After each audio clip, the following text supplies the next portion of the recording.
All right, welcome back to the Jeep. Okay, so in this video, I want to switch from just talking about grayscale stuff because we all know how that's been doing lately. I already did a video the other day on that.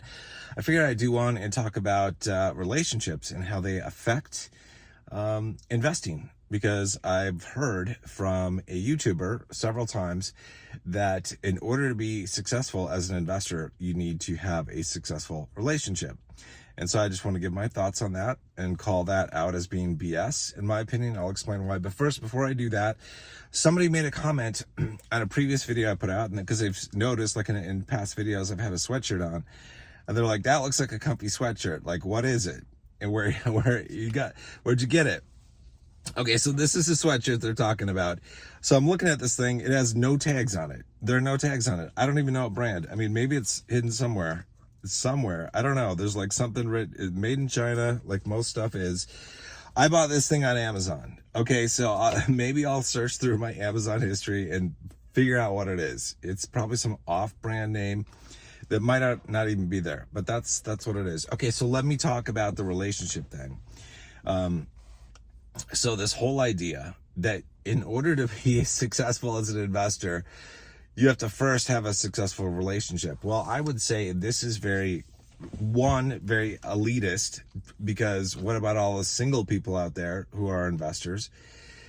And you don't need a relationship. And first, so a couple things on this. Like, to me, when a guy is saying that, like, you need to, this is a very key thing. You can't be a successful investor in Tesla unless you have a successful relationship. Well, this sounds like to me like a guy who's whipped. Yep, a guy who's whipped, who is still in like the honeymoon phase, the starry-eyed phase of a relationship.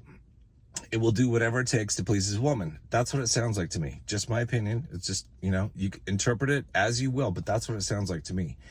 Because here's the deal, like 95% of my viewers are guys, all right? 5% women. That tends to be kind of what I've seen out in the wild, so to speak.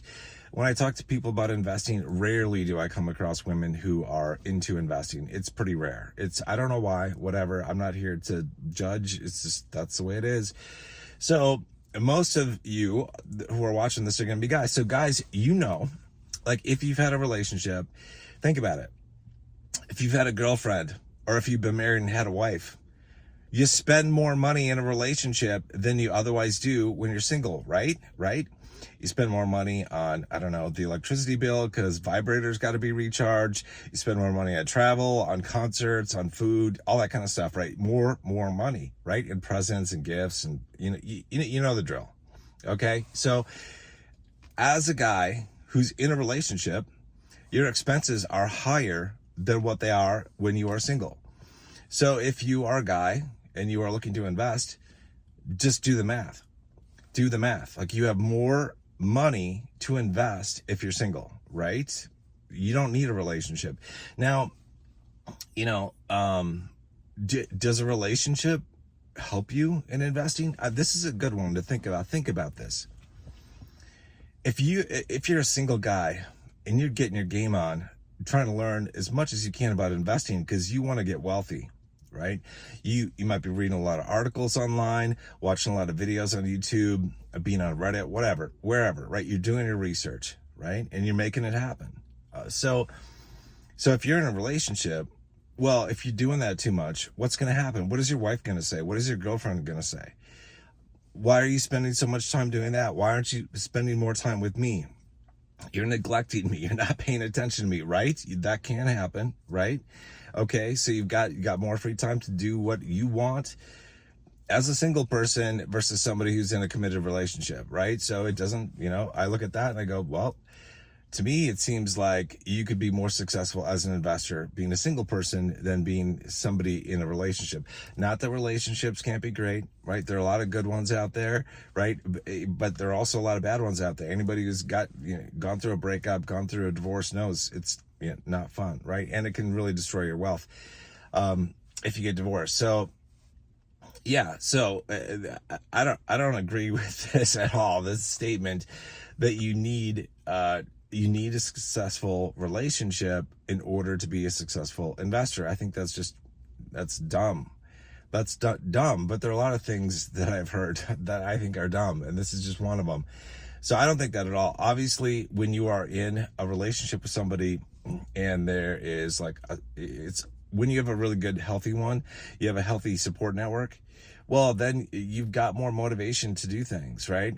And maybe maybe you, with your spouse or your girlfriend, you start a business or whatever together. You know, you can make more money doing that, absolutely, and be successful. So yeah, in that case. But you know what? I don't know. I mean, I guess, here's one case where I could say that in order to be the best investor that you could be, do you have to have a good relationship? Because what I could make this argument that your wife or your girlfriend is spending so much of your money that you're like, holy shit, I'm going to go broke. I need to figure out how the fuck to make more money. Where do I invest it? What do I do to get some more money? Because money's going out faster than it's coming in. Then I can see it would motivate you, like it would motivate you like nothing else. If you're running out of money because your spouse or your girlfriend is doing that, which danger zone. Like if your girlfriend is doing that, like that's not a good sign for the future, guys. Just as an FYI, a lot of you are going to have a lot of money after this bull run. Just be careful. I've talked about this. Yeah. So I don't agree with this at all. I don't agree with this. Yeah, I think relationships can be great. They're not all great. Some of them start out seeming great and then they turn into nightmares. You just never know. You just never know. And it's like, so hopefully I hope all you people, men and women, I hope you find the relationship that makes you happy. Okay. Whatever that is, if it's a relationship with yourself or someone else, if you're in a relationship already, I hope it stays together. I hope you're happy, all that kind of stuff. But, yeah, that's just the way it is. That's the way I see it. I'm going to end this video here because I've said my piece. I think it's a stupid comment to make. I've seen it mentioned in live videos several times, this statement that in order to be a successful investor, you have to have a successful relationship. And it's like, that's a dumbass statement. It's a dumbass statement. When people like that, when people say stuff like that, that's the kind of thing where I start to question everything they're saying. I'm like, yeah, no, that does not make sense. It doesn't make sense to me. So just, you got to use your head as to who you listen to, obviously. So, all right, I'll see you guys in the next video, whenever that might be tomorrow, might be the next day. We will see. We'll see what happens in the markets. I hope we have a recovery, even if it's a small one, because like the grayscale has just been kind of bleeding for a long time. We are still up, though. I want to say this. We are still up, still over where we were January, February. So a lot of you were on Discord, were part of this, we're already in grayscale at that time, and we're still above those prices. I don't want us to go back to those prices. That would be depressing. It would be depressing. I don't want to see it. It might happen. Who the hell knows? I hope not. I don't think it will, honestly. I think we're going to reach a point real soon, if we haven't already reached it, where things are going to rebound across the entire crypto market. This shit cannot last. I just don't see it happening for very long. I don't know exactly how long, but like I said, I don't think it's going to be too long. This can't last. So just hold tight to your shares. It'll be okay. Like I said, they're going to be worth a heck of a lot more in the bull run, than they are right now. So don't sweat it. And as per usual, standard disclaimer applies. This isn't financial advice. None of it is. I'm not a financial advisor. I don't want to be. I don't trust them. I don't want to be a financial advisor because they don't make much money and I make more money than them. Why would I want to be a financial advisor? Also, consider this fact. Why would you trust somebody who's got a title of financial advisor if they were so fucking good with investing?